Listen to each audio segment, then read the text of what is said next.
Business Isle of Man acts as a conduit between business and policymakers within government. We'll work with our local businesses to create strategy, help them with their priorities, generally as a sector rather than individual businesses.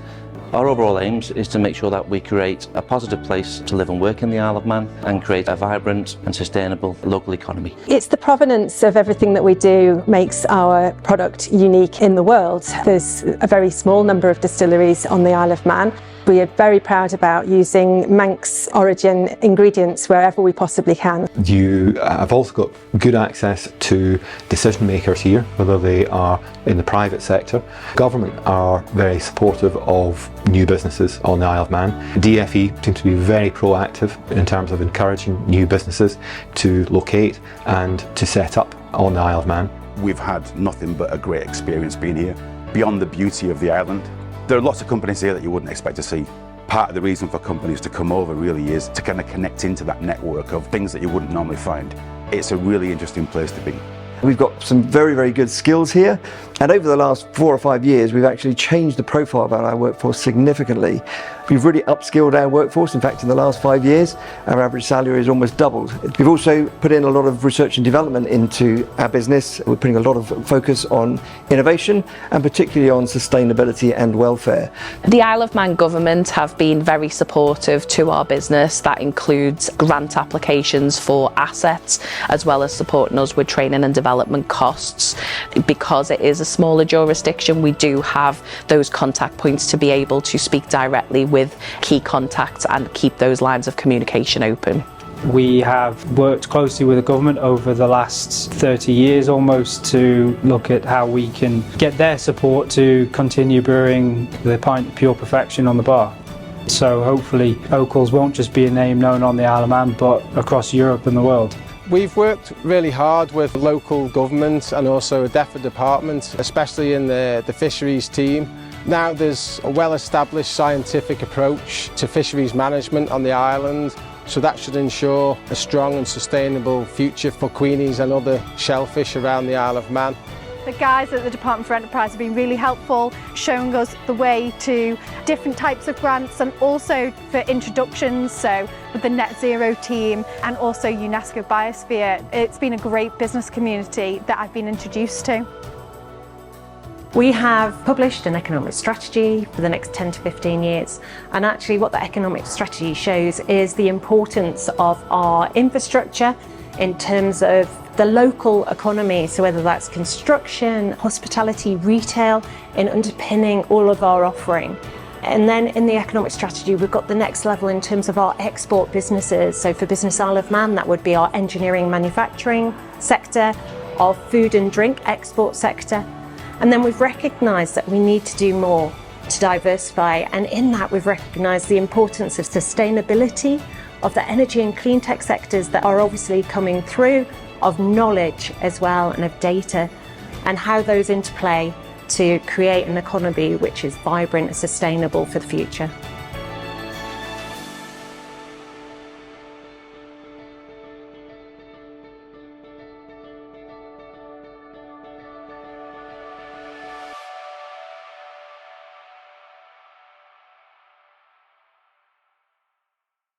Good afternoon and thank you for joining us. I'm Steve Pickett, Chair of Business Isle of Man. Our plan today is to update you on our performance for pretty much the first 6 months of this year. I'm going to be joined by Tim Cowsill, Chief Executive of the Business Agency, and a couple of board members who have given the time again today. And spotted around the room, you'll see many of our officers that are here to support us as well. So if we don't get through all the questions at the end, we've got Slido on the go, and then please feel free afterwards to just have a chat with them or us or contact us at any time. Business Isle of Man, we've had a busy old year. I think at the end of last year we were a little bit depleted and we had to kind of create a new board with a new vibe. If you like, we had challenges coming out of COVID and we had quite a small team of officers to deal with all the challenges that we've been through and what our plans were going forward. So today we'll tell you a little bit more about our purpose and our contribution so far this year, our performance and up to date, and then Tim will delve a little bit deeper in the second half of our presentation to tell you what our plans are for the rest of the year. So our purpose, we're very much involved in promoting the physical export of goods. And you've seen some of these businesses in the videos just there. They're very successful. And our plans is to make more businesses more successful and promote ourselves in the UK and further afield. We don't just deal with exports, we deal with the local economy and several sectors across the Isle of Man. So our contribution to the local economy might surprise you. 58% of private sector jobs are within our sectors. Our sectors range from engineering and manufacturing, food and drink, retailing, wholesaling. 25% of our GDP, again, comes from our sectors. So with 21,000 jobs, 1.3 billion worth of money coming into the economy, very much, we're part of the economy and here to drive it forward. Our contribution in terms of how do we invest into our sectors, where we have a number of funds, and this year we've invested 1.5 million into our sectors, businesses and in the industry.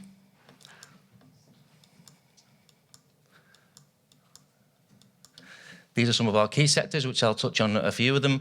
The built environment, we've supported the reform programme and we developed a concierge service to help businesses get their programmes on the go, drive them over the line.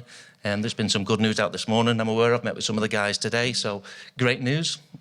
In the clean tech area, we wanted to do a new challenge. We've linked in with our partners at Digital going forward. So what was a great successful FinTech challenge this year, we're hoping to make it even bigger next year. And this is opportunities for businesses and entrepreneurs to put their wares forward and present themselves in front of businesses and buyers and investors for the future. Our engineering and manufacturing, which we've invested a lot in over the years, is a big part. It's difficult to retain jobs and skills in the sector. We've worked hard at that. And what we plan to do going forward, there's been lots of changes. In the aerospace has kind of had a difficult kind of time.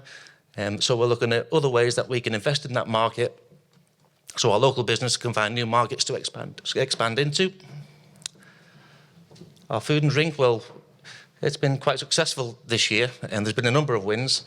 And we've developed an export development group, and Ollie, who's leading that, is going to join us today on the panel, so feel free to ask him plenty of questions. Our local economy, which is something that's very close to all our hearts. This is something that for a long time we've been planning on doing.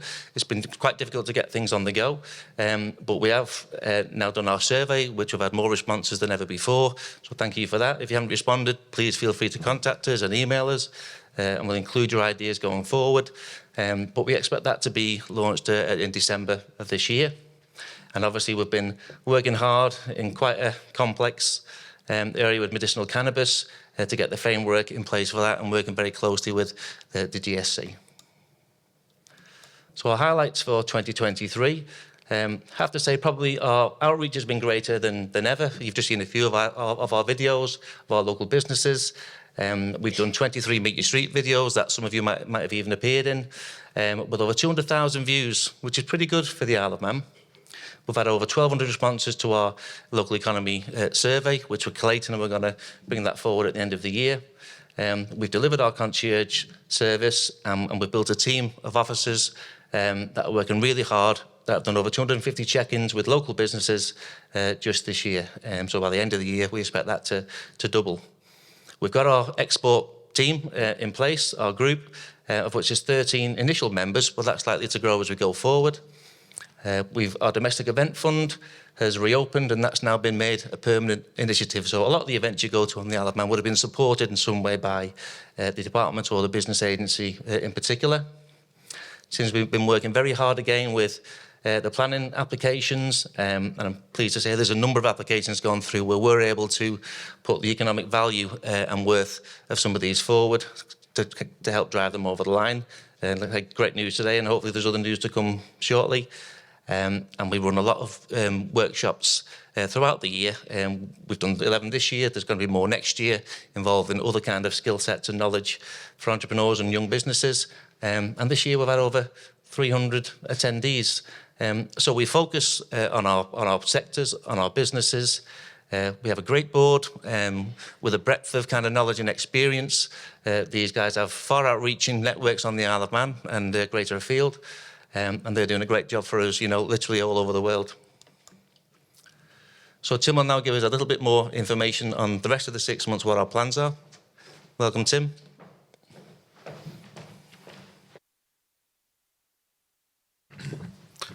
Thanks very much, Steve. So business agency has a wide range of sectors, and we've kind of split them in between two major sort of policies. One is about developing policy and strategy to develop those sectors further, and the other one's about implementation, all in very different sort of areas. I'll start with the policy one. Engineering manufacturing has been through a lot over the COVID period with the reduction of the aerospace industry, and is at a point where it needs to reset itself and think about what the future looks like. It's a sector that perhaps people don't realise are here, and how can we try and get our unique workforce in this sector, and how do we develop it further? Previously, the department has really focused on jobs. That's been really the key part of that. But the engineering manufacturing has got AI. It's also got automation as a part of it. But what does that sector look like, and how can we get the right skills and support? So we are doing an external review. It's great that a number of, I think it's over 10 businesses have signed up to open their books, to have a look and see what the opportunity is for the sector and how we can best support them going forward. There's the benefit of that. We talked about, and Lyle covered the innovation challenge with the clean tech. This is a sector that's been coming out as an opportunity for us as an island. We've trialled things on island before. Can we use that again? We've got a unique situation with the MUA in terms of connection. How can we leverage this and try and bring the private sector to answer some of these questions? And that's a big part of what we're doing. The other part's the local economy, but I'll cover that in a little bit more detail. And then we're under implementation.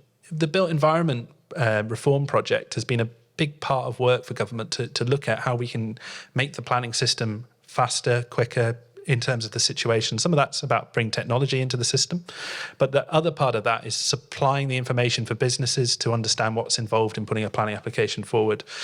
So we've worked very, very hard. We've developed a concierge service, which is about, if you land on the island, how do you build a factory? What do you do? Who do you talk to? What options are available out there? So that's a really unique sort of selling point that we're able to bring everyone together. Medicinal cannabis, a sector for export, has been a challenging sector to unlock with a lot of regulations. We sit as one of the regulators in a wide frame of regulations. When you're looking at medicine, the number of regulators involved internationally is huge, and we need to make sure we come with the right proposition for that sector.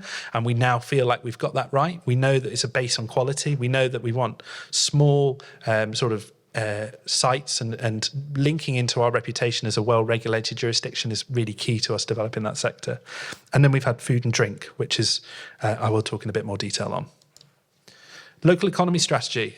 So we've just been going through our consumer-based surveys with 1,200 responses. A lot of reference to Aldi and Lidl in that, as you would expect, but actually quite a lot about what people do and why local. Why buying local is so important. So we're collecting that information about what the consumer wants, what do people moving to the Isle of Man want, and how do we make the island a vibrant place to work and live. So we've been collecting data. We are now just opening our town audits, which we expect to get a private centre company to come in and review our town centres and village centres and understand what's missing from a provision of leisure, retail, but also healthcare, and what makes a great community. So that's our next stage of that. And then hopefully we're looking to come back in December with a full profile. And this is about taking some of the risk out of the things that are missing out in the economy, and what we can do to try and make people want to live here. And this is really key to all the other, I think, of all the other sectors in terms of, if we don't make the island an attractive place to live, all the other sectors won't come. This is an absolute pinnacle of what we're trying to do. Another bit that during COVID, it was quite interesting about the number of small businesses that popped up with challenges and problems. And we realised that we haven't really focused on small businesses to perhaps the level we should have done. So we've now generated we have a now dedicated officer completely focused on small businesses across all the sectors.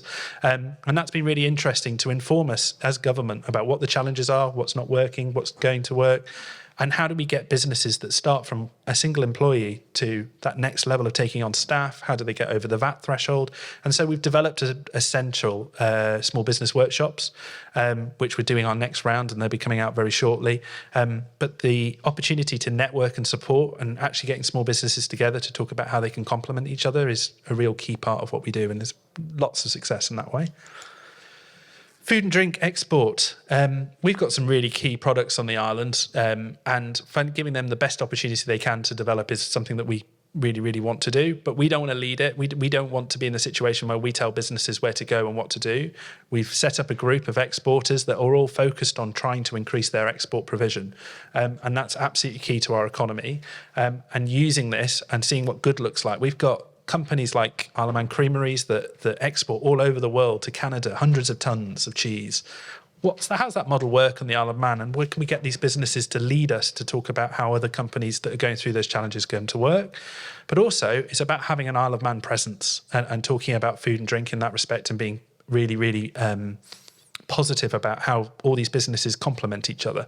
And that's been a big part of what we focused on. Opportunities. So business development has been an area that has the agency struggled to keep up with, to support in the right way. And now we really feel that we've got that structure right, and we know what our Isle of Man proposition is for cannabis, for engineering manufacturing, for clean tech. And that allows us to be in a position that we're very clear about what we can and can't do, and what we can actually fit on the island and the premises that we have, and actually supporting the right sort of businesses. So quite varied in terms of the jobs that we've got. And obviously the big ones there, engineering, manufacturing, which is covering everything from widgets to all sorts of areas, so wide ranging. And medicinal cannabis is the other one. Cannabis has got a good, healthy pipeline, and the types of businesses that we want that are sort of around 40, 50 employees. That's the sort of size of thing that we know we can support, because we've got that experience of an engineering manufacturing that's been here a long time. So it's about cross-pollinating that. And it's really interesting, even at the board, where we've got talking about the journey that engineering manufacturing have been on, and where cannabis is still very much in its early days. So really positive to sort of select that. And we're well above our 50 jobs sort of commitment at the moment in terms of what we want to try and drive forward. And that's it from me. I'd like to invite the panel up now to take some questions.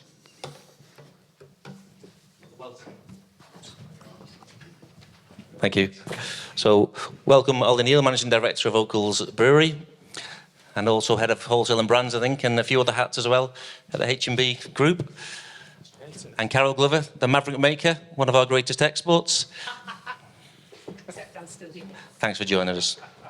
So Carol's obviously a veteran of the board of Business Isle of Man, so been with us for 5 years, and Ollie joined us this year. Ollie, I'll come to you first. Thanks for your contribution this year, and obviously been very involved in setting up the food export group. How's that gone? What do you think are the challenges and opportunities for it going forward? It's been an interesting year. So we started off with many different producers in a room, with, I think Tim stood in front of them asking them where the challenges were, and just turned into a bit of a bun fight, didn't it, for you, sadly, Tim? So we've managed to structure it a little bit better now. We've got people at the table who are in a position to export, have got some good businesses there that aren't quite there yet, but hopefully through the support of Business Isle of Man, we will get them to a position that hopefully once the likes of Isle of Man Creameries, Ocal's Brewery, Fenodry, Outlier Distillery, which are the ones that are ready to go now, have started to make waves sort of in export, that we can hopefully tag the other ones onto the sort of coattails, sort of moving forward from there. But to get those guys in a position, ultimately we've got some fantastic local producers, sort of Isle of Man Salt as an example, with a great product, great unique story, all about the Isle of Man. But they're just not quite at that level to be ready to export. They just haven't ramped up their production to a stage where they can actually do it effectively. So the key thing is, I think, probably more of a mentorship program for those guys, to bring them sort of forward and on. And then November we see the 3 drinks producers all heading down to London to a UK trade tasting event, where that's going to be our first sort of dip into export and getting in front of some of the biggest buyers in the UK. So we know we've got some fantastic products that punch well above their weight, compete with brands from all over the world. And we've got this great unique story of what the Isle of Man is behind it. Certainly from a brewer's perspective, there's so many breweries in the UK, and how can we position ourselves separately to somebody else over there? Well, we've got the Isle of Man. It's unique. It's got the history. It's got connections, with the TT, so people know our brand anyway. And we've got something in the Isle of Man beer purity law, which is unique to us. So we've got some strong USPs, which we're in the process of identifying for all of the various food and drink producers. So it means that we've got a good sort of value proposition to take forward when everyone's ready to do so. Fantastic. And what kind of support is coming forward from Business Isle of Man? So certainly for us guys heading to London later this year, Business Isle of Man have been supportive in funding element of that. Not the travel and stuff like that, but ultimately the cost of actually getting to these trade shows, which for some of the smaller guys is key. They probably wouldn't be able to do that without Business Isle of Man. And again, I think just with some of the coaching that the officers and the board members can provide to some of these smaller producers to help to get them into a position, and in addition, some of the connections that these guys have as well, to make some introductions to various buyers from across the UK to get the product sort of out there and listed, hopefully. So yeah, I think that's one thing it's brought to the party, is the fact that you've got a huge network of businesses and connections now. So again, thanks for your contribution to that, Ollie. Carol, welcome. You might have been glad to see you up on the slides. I think we had the private medical sector in there creating new jobs, so it's just worth noting. You've worked across a breadth of organisations, large corporations, privately owned businesses, and now you have your own small business, coaching and mentoring and businesses and individuals. How do you see the landscape for small businesses? Do you think we're doing enough? What do you think the future holds? Yeah, thanks very much, Steve. Hello, everyone. Can I ask first, are there any businesses in the room here, hands up, who employ less than 9 people? Yeah, well, welcome, everybody, because you're actually the engine house of the Manx economy. So congratulations, because you probably never knew that. 85% of our businesses in the Isle of Man employ less than 9 people. Employ about two-thirds of the economy. We're working on the figures, but based on other jurisdictions, that would be right. And you've made the time to come to the government conference, which is very hard for small businesses, because one of the problems we have as small business owners is we're often too busy working in the business and not working on the business, because things are happening every day, and we've never been through a more dynamic period than the last 3 years for that. So we have all been running very fast and probably not getting very far. In my own case, I've had a serious health issue as well, which is not something you think about when you're working, but when you own your own business and you suddenly can't work for quite a long period, it sets you back. And so that's the sort of challenges that we don't even think about. In terms of the potential for the island, the reason I'm on the agency here is that I've been on a mission for 5 years, and actually I could retire today because a young man of 18 from Ramsey who left school, refused to go to university, and he wanted to be an entrepreneur, and he got very upset because everyone said, "You're mad. Why aren't you going to university? Why on earth do you want to have your own business? Why are you an entrepreneur?" And so he, via my accountant who did his books, set me a challenge in, I think it was 2018, that he wanted the government to mention entrepreneurship. He wanted a head teacher to mention entrepreneurship as a career. He wanted the chief minister to mention entrepreneurship, who actually did that in February in Tynwald. And I'm just counting this my big finale because I'm mentioning it on the stage at a government conference. Because what I'm really pleased about is whatever the challenges are that are coming, we are here for them now. I represent small businesses and entrepreneurship. I coach and I mentor many of the very dynamic young startup businesses in the Isle of Man, and some of them are very big businesses. I'm also experiencing myself massive growth in my own business off the Isle of Man. So whilst I wasn't so keen on the word veteran, and he won't be getting away with that one, what I am pleased to say is it's taken me a lot by surprise how well my own business is doing at the moment. And in fact, possibly better than I wanted, which I shouldn't be saying. What is very important for our business owners, though, is there's a few, and I'm a coach these days, a leadership and exec coach, but there's some human skills that these people really need. The first one is resilience, but I think we all in this room need resilience. There's never been so much change in any of our businesses or any of our careers. And what used to be the tailwind behind us is now pushing us backwards. So the next thing we need to be is adaptable. We need to be able to change direction. We need to be flexible. We need to be very collaborative. And this is where the business agency is really setting itself up now. We're going north, south, east and west with our next set of courses. Obviously, a lot will be online as well. But we're going to get people to work together, because the most powerful thing for small businesses is having contacts, connections and networks as they grow their business. The most important thing when they set out is actually pretty difficult on the Isle of Man at the moment, and that's getting a bank account. And I would be remiss if I didn't say that. We're aware of it and we're dealing with it, but we haven't got 4 hours, so back to Steve. Thank you, Carol.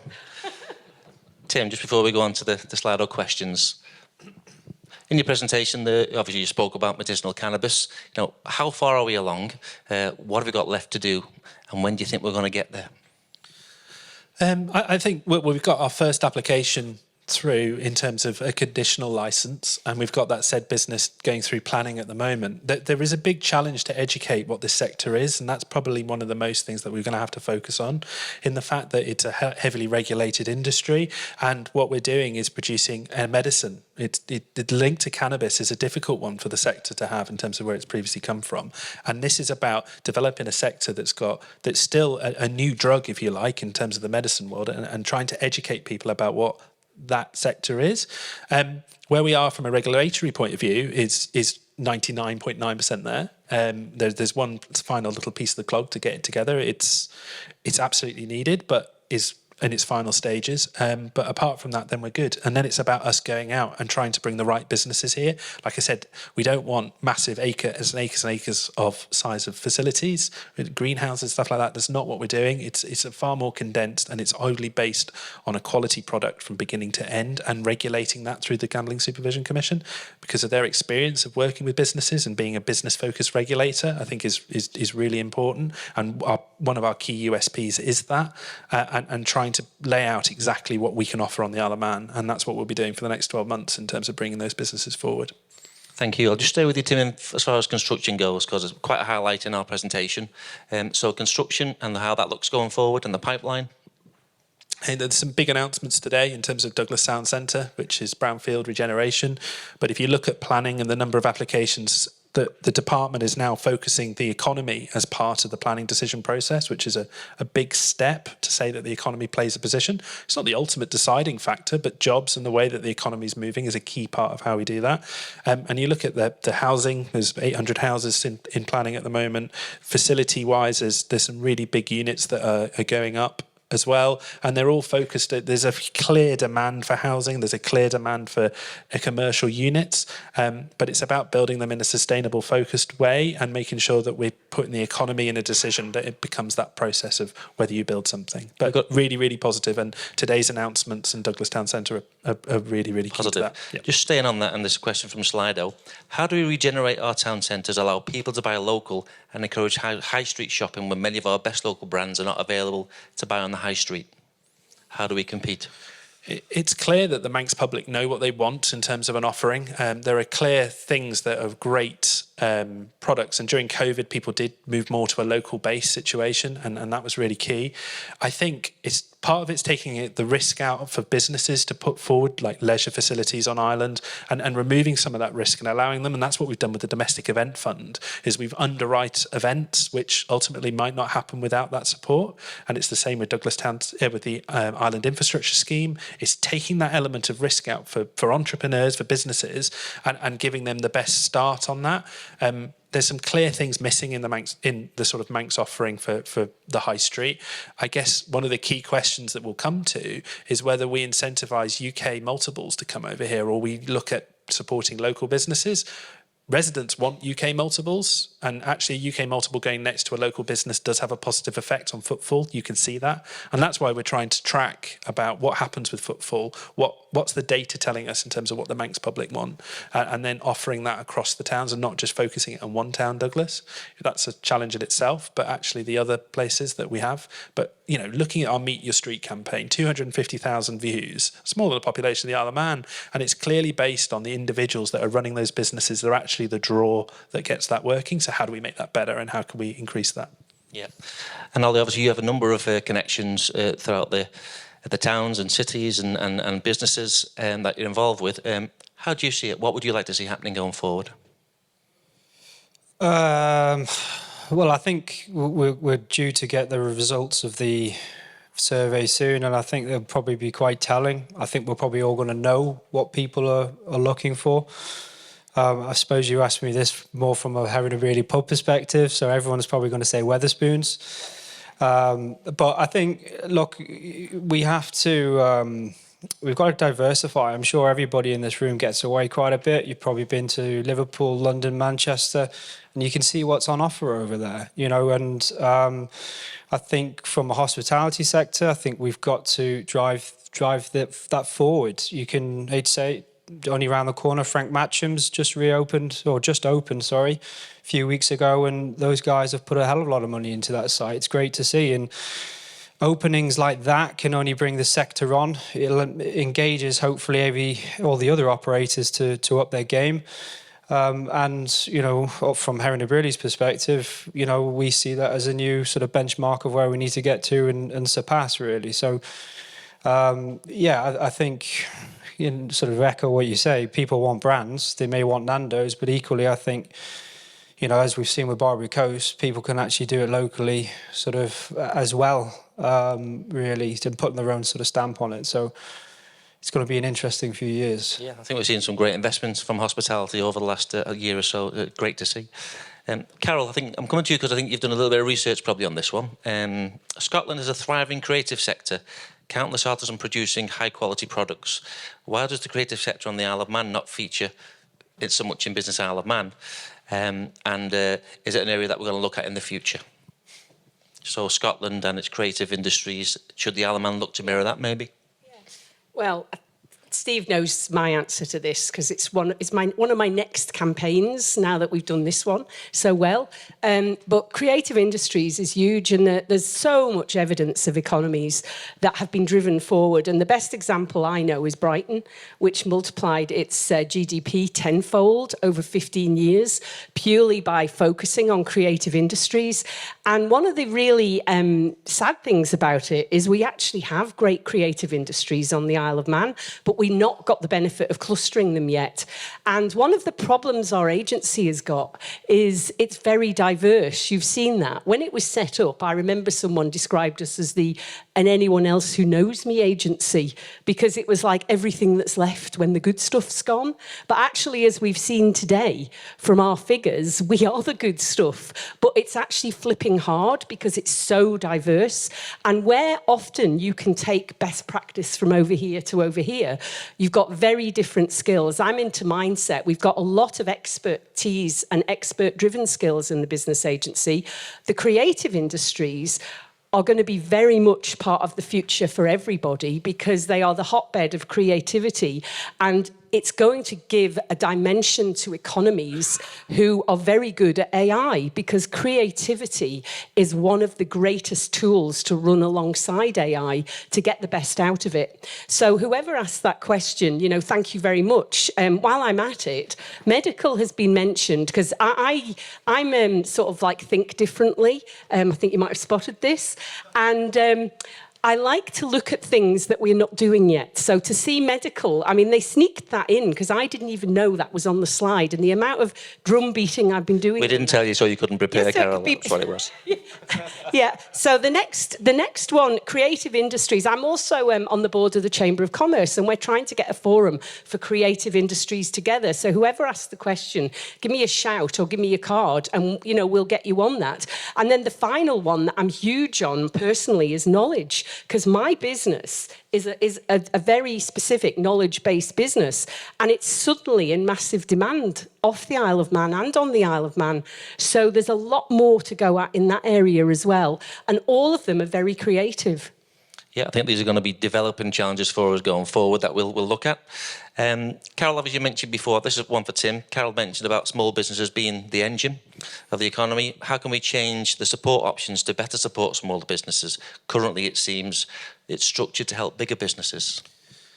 I think one of the most successful grants and support we do is the micro business grant, and I think that has helped businesses get going or start that process. I think as a department we have been larger business focused, but this is something that the business agency has been really keen on, and that's why we brought an officer representing that has done over 250 visits to businesses to understand what's going on and trying to drive that forward.